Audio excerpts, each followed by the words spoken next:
people, are you ready?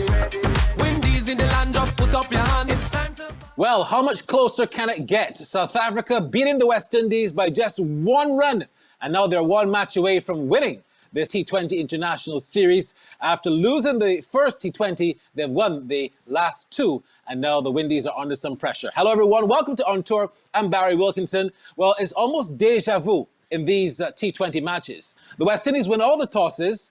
They put the South Africans in. They make 160 odd, and the West Indies fall short.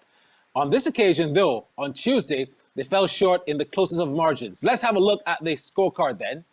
South Africa being asked to bat 167 for 8, led again by Quinton de Kock, 72 from 51 balls, 5 fours, 2 sixes, what a knock from him. Again, very good support from Rassie van der Dusen, who made 32. Aiden Markram made 23. For me, though, this innings was marked by some fantastic bowling from Obed Mccoy. He didn't deserve to be on the losing team.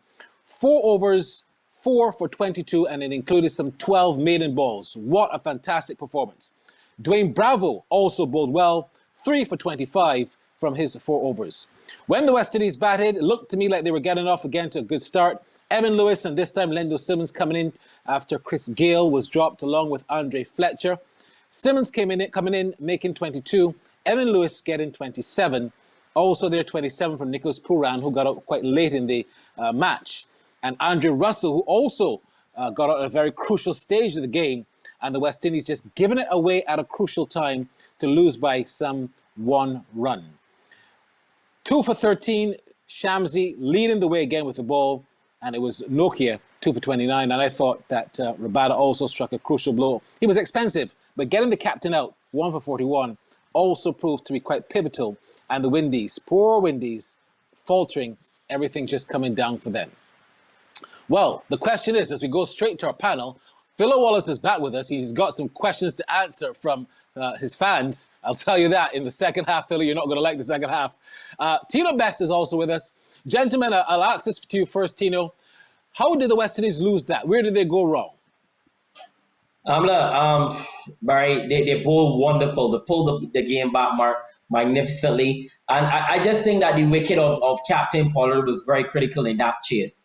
The shot that he played was atrocious. I mean, from a West Indian fan, we know what Pollard can do. We know how destructive he can do. All we wanted him to do is just try to hit that ball to long on for a single. You can't advance to Rabada. He has a good swinging Yorker. He's one of the best fast bowlers in the world. He bowls at 140 odd kilometers an hour. You got to show respect in that sense, and given the moment in the game as well. So I thought that West Indies really lost the game right there and then. That's the honest truth. Philo, they wanted Hetmyer. They got Hetmyer, but they didn't get the runs that they would have wanted from Hetmyer. The West Indies making those 2 changes, Fletcher and Gale, Simmons and Hetmyer coming in. But, their batting again let them down. How do you see it after match number 3, Philo Wallace? But when you look at West Indies batting, it's the same old story. We're batting without our brains. We're just using muscle. Wow. And that is muscle from the arms and legs. We're not using our brains at all. Our brain muscles are not working. Obviously, they give Fletcher a rest and bring Lando Simmons. He was batting well with Evan Lewis, as should be, because those are the 2 guys who were doing it in the previous series in Sri Lanka, against Sri Lanka. And they started wonderfully well, but again, gifted their wickets. I don't know why our batsmen continue to believe that they have to hit 6s and 4s, 4 runs in T20 cricket. Hetmyer, I'm not expecting anything fantastic from Hetmyer, because again, I'm still seeing an unfit Hetmyer, and I don't understand how the selectors are allowing these guys to play unfit. I think, Barry, when you look at Russell as well, Russell is not giving us enough with the bat. He's just a one-sided player. I call him a baseball batter. He's not a cricketer. He just bats like a baseball batter, looking to hit the ball into that corner region all the time. Even today when he got out, I thought that boy, he could have drilled that ball down to long off for a single or even for 4. The guy took a good catch, but that ball should never ended up there. But if you play the authentic cricket shot. So our batsmen are not using their brains. And we're just losing games. We just lost this game today because of non-thinking batsmen. Nobody is looking to really work the ball around and put pressure on the South Africans. We won the toss, and we've decided to insert South Africa. So we're going to be chasing on a pitch that is dying. And when you're chasing on a pitch that is dying, there's certain shots that you don't risk. It's better to hit the ball down to ground. I know a batsman today did not do that, and we end up on the losing side. So now we have to go back to think our game plan, because South Africa, they're ahead, they're smiling. Philo, while I've got you on your soapbox, let me ask you as we rewind. Quinton de Kock set it up quite well, though, for the South Africans. We can't discount that. His 72, he's been very consistent in the test. He's brought that form into the T20s. What is so special about Quinton de Kock, and how well did he bat? He's a silent assassin, Barry. I wonder if he's ever under pressure, because he's so calm. And he has great hands, and he hits the ball quite well, and he reads the game quite nicely. He's at the top of the order because he does it in the IPL successfully, and he's come to the Caribbean. And since that 100 in the test match, he's just blossomed, and we're seeing a true class of a cricketer. And these are the things that we have to learn from our visitors, is that they're cricketers and can shift gears and shift their mindset. And our cricketers cannot, and it's something that's baffling. But when you look at de Kock, he's something special, and he's come through the system of South African cricket. So obviously he is a success story, and he's going to be a handful for the remaining of this series, because he doesn't look like he's going to get out. He gives his wickets away when he gets bored to me, but I think he's a class act at the top of the order, and he controls that top order quite well. And no matter who partners him, there's always a good chemistry. So it's good for South Africa cricket, and it's good for Quinton de Kock as well, who's played a lot of IPL. I've been noticing that experience coming to the fore in this T20 series. I want to talk to Tino especially about this 24-year-old youngster by the name of Obed Mccoy, who is, I would say, the real McCoy, or becoming the real McCoy. 4 for 25 and bowled superbly. He's mastered that slow ball, Tino. You train him. You're one of his personal trainers. He looks to me like he works hard at his game. Tell me about him, because a lot of the people in the Caribbean and around the world are still waking up to understanding Obed Mccoy. Yeah, this young man is a talent. He bowled beautifully today, and I love that he bowled at the top of the innings and he bowled at the back end of the innings as well. And the thing about the modern day cricketer, because he plays so much T20 cricket, he gets to the point that he's so silent. He's a hard worker. He keeps to himself, but he asks a lot of questions as well. So he's always looking to say, what can I do to improve my game? And that's what I love about this young man. And what I love about him as well, he's very calm under pressure. He has that bounce back ability of not being disappointed too long. And that is the hallmark of a good cricketer, not dwelling on a good performance too long, or not dwelling on a bad performance too long. He's always looking to improve and get to that next game to improve and to perform for his team. So I think the West Indies have a terrific talent, and I hope that we can harness him, get him fitter, get him stronger, and he can be one for the future. Well, you know, I have to say, Tino, that he's looking a lot like a left-handed Dwayne Bravo in his perhaps more heyday. In the death, he seems to be what the West Indies need. Does he bowl a lot like Bravo? Because Bravo himself yesterday got 3 wickets, and also they look to be a good pair bowling together. Has he learned from Bravo, and how well did Bravo bowl? Yeah, I mean, to have somebody like Dwayne Bravo who has over 500 T20 wickets is terrific in your team. And look, as I said, that young man always looking to ask questions. And he's going to learn from Bravo. Bravo is arguably one of the greatest T20 bowlers ever. But at the end of the day, Obed Mccoy is Obed Mccoy. He's not no young Bravo or anything. Dwayne Bravo is Dwayne Bravo. Obed Mccoy is Obed McCoy.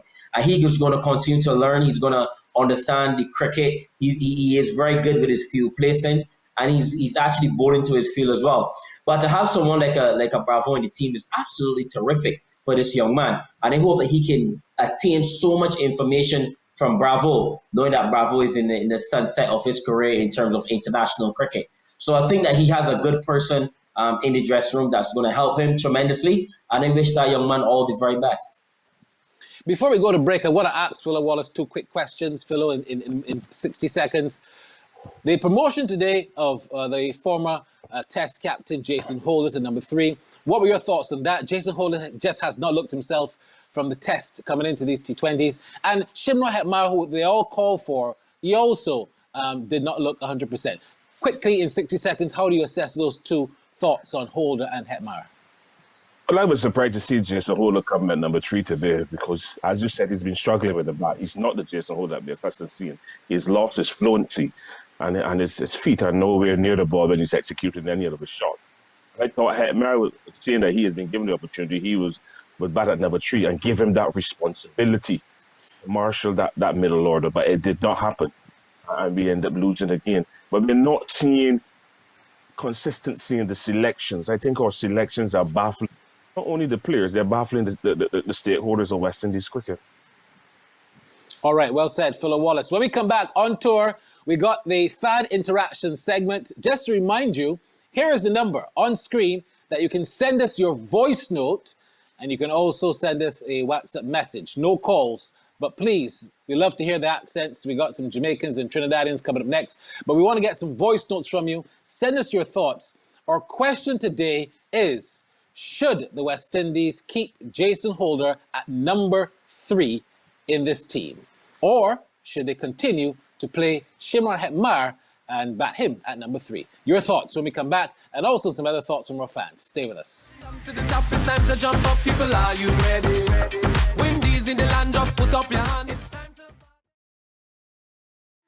to the top, it's time to jump up. People, are you ready? Windies in the land, just put up your hand. So welcome back to On Tour. If you missed it, the West Indies losing the third T20 International by just 1 run.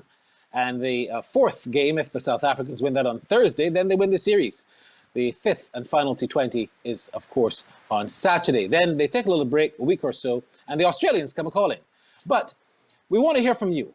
That's the number right now on screen. Send us a text. You can send us a voice note, or you can even send us a video of yourself talking, but no more than 30, 35 seconds, please, as we want to get everyone in. We've got lots of WhatsApp messages and some, of course, voice notes. We're going to listen to a couple. Let's go, first of all, to this text message.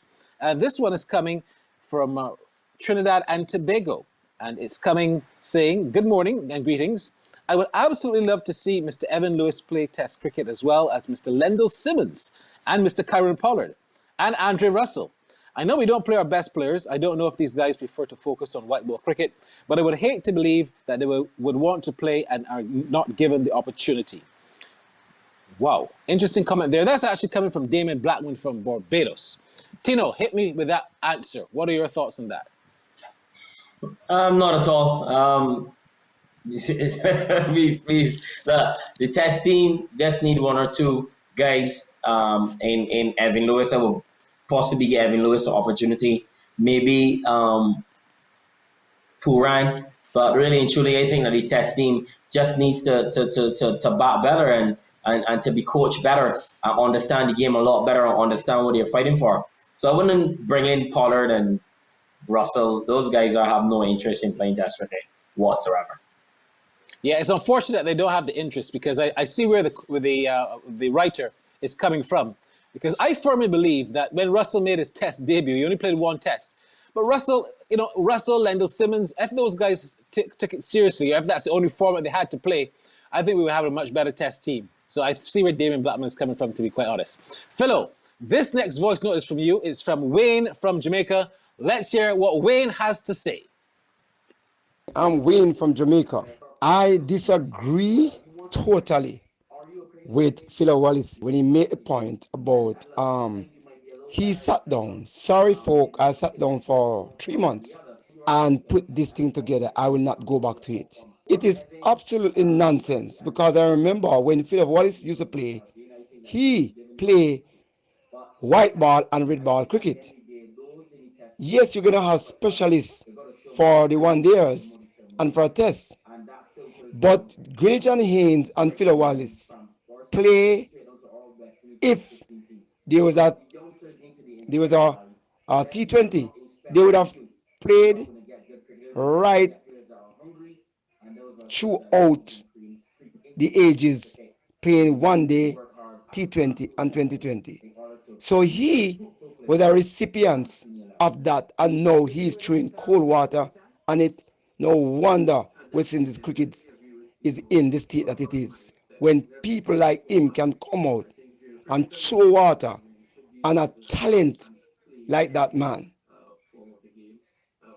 Discombobulated. All right, so Wayne coming there with some very strong points. He didn't agree with you, Philo Wallace, about your thoughts on the test team and Lendl Simmons, and forgive me, Evan Lewis. But some very strong points there from Wayne. Philo, your fans seem to be a little critical of you and what you think about the white ball players not being able to play test cricket. How would you respond to that? Barry, everybody has their own opinion about West Indies cricket. I have mine. Wayne has his. All the other people in the region and throughout the world. There's a policy that if you want to play red ball cricket or test match cricket for West Indies, you have to play full day cricket. I have Evan Lewis, Nicholas Puran. They all need to show that they want to play 4-day cricket for the franchise that is in their territory, which is Trinidad and Tobago. And if they can show that they're interested in playing red ball cricket, which starts at 10 o'clock in the region and finishes at 5:30 or 6 o'clock in the hot sun, then, and they perform, no problem if the selectors decide that they are good enough to play. But to take a guy and pick him for red ball cricket straight over the white ball 50 over or T20 cricket, I am not going to subscribe to it. And if the West Indies selectors do it, I think that they should come under the microscope for breaching protocols. There's a selection policy document, and I would like to see the selectors follow that document so we can get the best players available for West Indies because they're doing the right things. All right, very strong comments there from Philo Wallace. Please continue to send me your WhatsApp messages. Like I said, you can send me a voice note or a brief video, no longer than 35 seconds maximum. You're watching On Tour. We love the fan interaction segment. When we come back, we're going to hear from the captains. They'll perhaps give their perspective on where it went wrong, and of course the South Africans on what went right. You're watching On Tour. Stay with us. To the top, it's time to jump up. People, are you ready? Windies in the land, just put up your hand. It's time to the top, it's time to jump up. People, are you ready? Windies in the land, just put up your hand. It's time to... Welcome back to On Tour. Of course, match number 4 starts at 2 p.m. Eastern Caribbean time in Grenada on Thursday. For the meantime, though, let's hear from the two captains, Temba Bavuma and Karen Pollard. Karen, on the wrong side of things today, how much does it concern you that you couldn't track down 166 yesterday, nor 167 today? Yeah, obviously it's something that has plagued us over the last couple matches and a couple games. But having said that, at some point in time we hope to get it right. I think the 48 dot balls that we had in that middle period, I think getting off to a good start and not being able to just capitalize that in that middle phase, yes, is what hurting us. We had a couple more batsmen in the middle as well today, and we still wasn't able to get over the line. So we just have to find a way, and that's it. But in saying that, I mean, it was pretty tight at the end. I mean, again, another close one that you're involved in.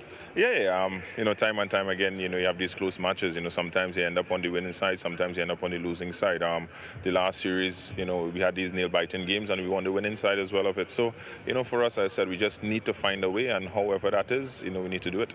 I want to go back to your bowling. Brilliant performance by your team. The last 5 overs, picking up 5 runs for 5 wickets for 30 runs. Yeah, the bowlers has been fantastic. You can't fault their efforts. What they have been putting in.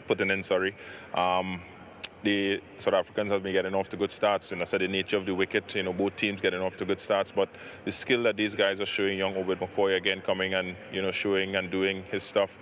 Bravo as well. Showing that he can execute. His Yorkers, and all the other bowlers who bowled today, I think was fantastic, limiting South Africa to 167. Mccoy, his career best figures again today. We spoke about him yesterday. I mean, just 24 years of age. That maturity is quite extraordinary. Yeah, it is. He had a brilliant series last series, and to come now and continue that this series shows that he's growing, and the guys in the dressing room, each and every one of the youngsters as well, trying to grow as well. So again, I say just a matter for us to buck up under 1 or 2 percenters and find a way to get over the line come next game. Temba, congratulations, a tight win, but a very important win, the 3rd game.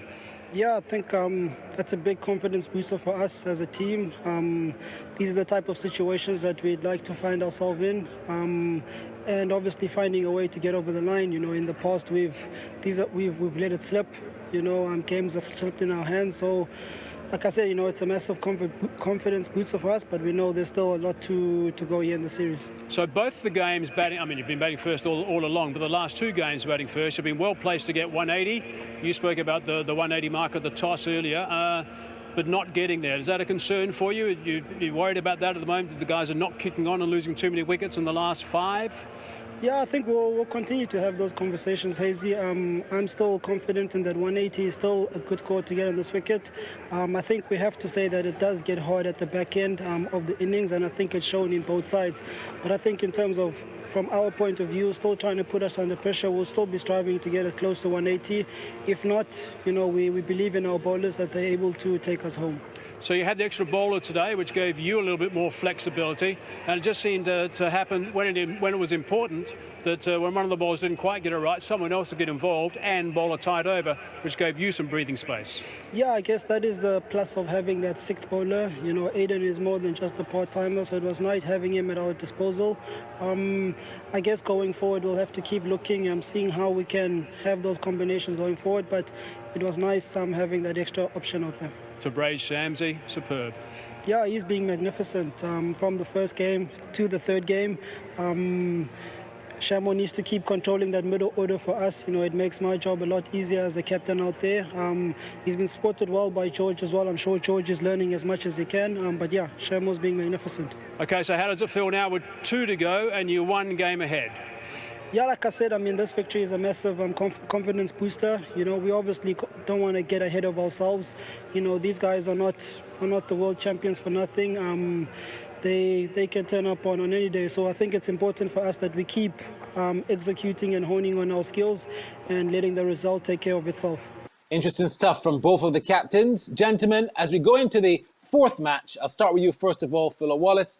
Any changes in your opinion? Because it's a must-win for the West Indies. Well, why did just made 2 changes for the third T20?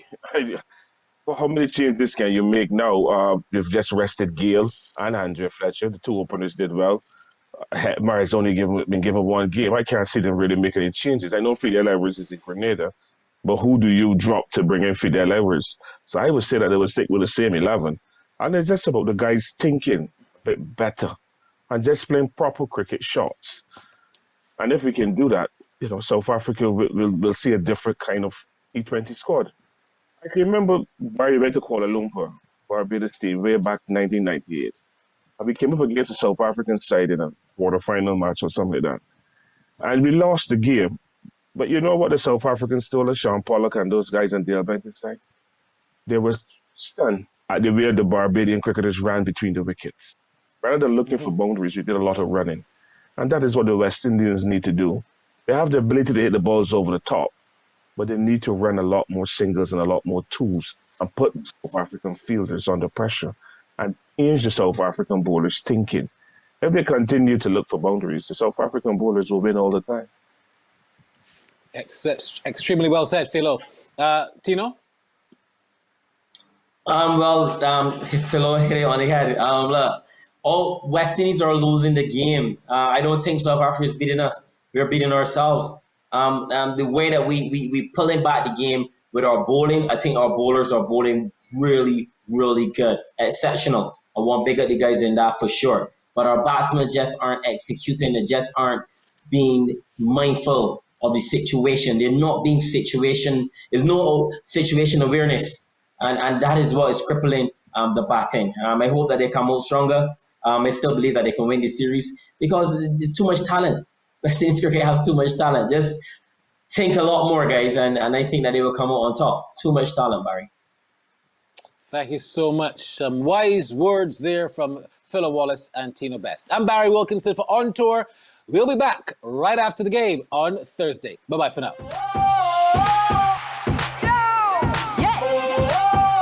West Indies. That's right. We are the West Indies. Turn it up to the top, it's time to jump up. People, are you ready? Windies in the land, just put up your hand. It's